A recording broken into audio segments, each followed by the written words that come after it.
સુરતમાં ખાડીના પૂરે તબાહી મચાવી દીધી છે। સુરતની શુભમ સોસાયટીની આ તસવીરો તમે જોઈ લો, જેમાં ઘરો એક માળ સુધી પાણીમાં ગરકાવ થઈ ગયા છે। સુરત શહેરમાં ફરી આ જે ખાડીપો છે તે એકવાર આફત બની ગઈ છે। ભારે વરસાદ બાદ સોસાયટીઓ ભેટમાં ફેરવાઈ ગઈ છે। પહેલા માળ સુધી પાણી ભરાઈ ગયા છે। શુભમ પાર્ક અને સ્વાગત સોસાયટી પાણીમાં ગરકાવ છે। ઘરોમાં એક માળ સુધી પાણી ભરાઈ ગયા છે અને પૂરના કારણે આશરે 400 થી પણ વધુ મકાનો ખૂબ પ્રભાવિત બન્યા છે।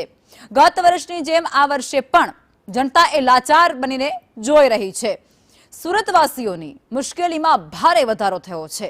સુરત શહેરમાં ખાડીપુર આવ્યું અને આખા જ સુરતને બદસુરત કરીને ગયું છે, પ્રભાવિત કરીને ગયું છે।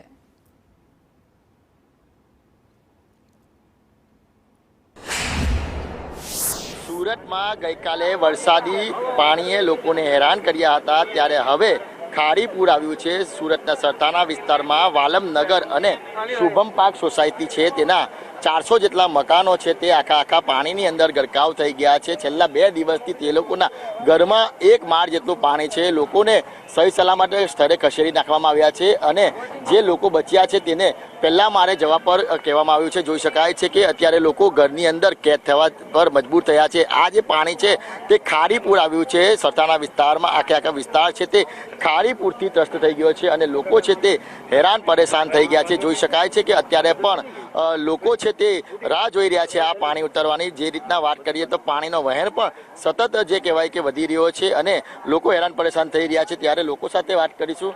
ભાઈ, કેટલું પાણી છે અને ગઈકાલે શું સ્થિતિ હતી? કાલે એક માળ જેવો ડૂબી ગયો છે સ્વાગત સોસાયટીમાં। અત્યારે રાહત સામગ્રીનો ચાલે છે, પણ અમુક જગ્યા શેરીમાં ગયા જ નથી। હજી નજીકની શેરી છે એમાં નથી ગયા। હજી 2-3 વખત કીધો છે।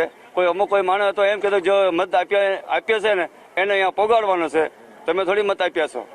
આ રીતનો મને કીધો તો એક ભાઈ હતા, અને ભાઈને ઓળખતો નથી। અરે નહીં તો એમ કીધું ભાઈ, નહીં તો અમને ભાઈઓ છોકરી ઘરે છે, અમને બહાર કાઢી તો અમે બીજી જગ્યાએ ગયા જાય। સવારના 2 કલાક ત્યાં ઊભો છું, પણ કઈ જવાબ નથી આપ્યો મને। તંત્ર કોઈ આજ સવારે બધાએ પગલા લીધા। આખી રાત માણસ અંદર પાણીમાં ફસાઈ ગયેલું છે। પાણીમાં માણસને કોઈને બહાર કાઢવામાં નથી આવ્યું। માણસ તમે કહો કે પાણીમાંથી બહાર કાઢ્યું, બધા માળમાં માણસો બધા મજૂર જ છે। જાજુ માણસ પાણીમાં ફસાઈ ગયેલું નથી। પાણી પહોંચ્યું નથી, દૂધ પહોંચ્યું। લોકો વાતું કરે તો એ બધી ખોટી છે, પણ વ્યવસ્થિત પોગાડો, માણસોને ખવડાવો। આપણે બીજો કોઈ વિરોધ નથી। આ કુદરતી આફત છે, એને કોઈ પોગી નહીં કે એનો આપણે કોઈ વિરોધ નહીં, પણ જે માણસ પાસે નથી પહોંચ્યું એને ખવડાવો, પાણી પાવ। પાણી વગર ખાજા વિના હાલ છે, પણ પાણી વિના માણસને નહીં હાલે। તો 24 કલાક થઈ ગઈ, કાલ બપોરે આજ બપોરે 24 કલાક થઈ ગઈ, જે માણસને પાણી પોગવામાં નથી આવ્યું। અમુક વિસ્તારમાં પાણી નથી પહોંચ્યું। આ પ્રોગ્રામ છેલ્લા 20 વર્ષથી છે, એટલે એનું કોઈ નિરાકરણ આવતું કોઈ છે। કેટલું નુકસાન, કેટલા ઘરો પાણીમાં છે? અરે અત્યારે તો જાઓ તો લગભગ કયો ને 200-300 ઘર જેવું છે। બધા પણ પબ્લિક બેહાલ છે। આપણે ખાલી અહીંયાની વાત છે, વાલમનગરની વાત એ બધું પેક છે, સરતાણા પેક છે, અને લોકોની કોઈ કારીગરી છે નહીં। લાઇટની સુવિધા નથી, ફોનમાં નેટવર્ક કનેક્શન, ફોનમાં બેટરી ડેડ છે, ઘરે ખાવા પીવાની સુવિધા નથી। બધું પબ્લિક રોડ ઉપર છે। જ્યારે ચૂંટણી આવે ત્યારે બધું પબ્લિક કામ ઉપર હોય ને નેતાઓ રોડ ઉપર હોય। અત્યારે નેતા ક્યાં છે?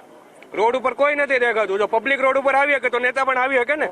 સોલ્યુશન લાવવાનું, અધિકારીઓ પાસે કામ કરાવવાનું કામ એમનું છે, અમારું નથી। અને હવે ખાડીપુર છે તે લોકોને હેરાન પરેશાન કરી રહ્યું છે અને છેલ્લા 2 દિવસથી આ વિસ્તારના 400 જેટલા મકાનો પાણીની અંદર ગરકાવ થઈ ગયા છે। લોકો કેદ થવા પર મજબૂર બન્યા છે અને અત્યારે પણ પાણી છે તે સતત વહી રહ્યું છે। એક માળ જેટલું પાણી છે તે એ લોકોના ઘરમાં છે। લોકો છે તે મદદની માંગ કરી રહ્યા છે અને જલ્દીથી આ પાણીનો નિકાલ કરવામાં આવે તે રીતની માંગ કરવામાં આવી રહી છે, પરંતુ પરિસ્થિતિ છે તે સુધરી નથી રહી, એટલે લોકો ક્યાંક ને ક્યાંક રોષે ભરાયા છે। કેમેરા પર્સન અજીત પટેલ સાથે મનીષ પરમાર, સંદેશ ન્યૂઝ, સુરત।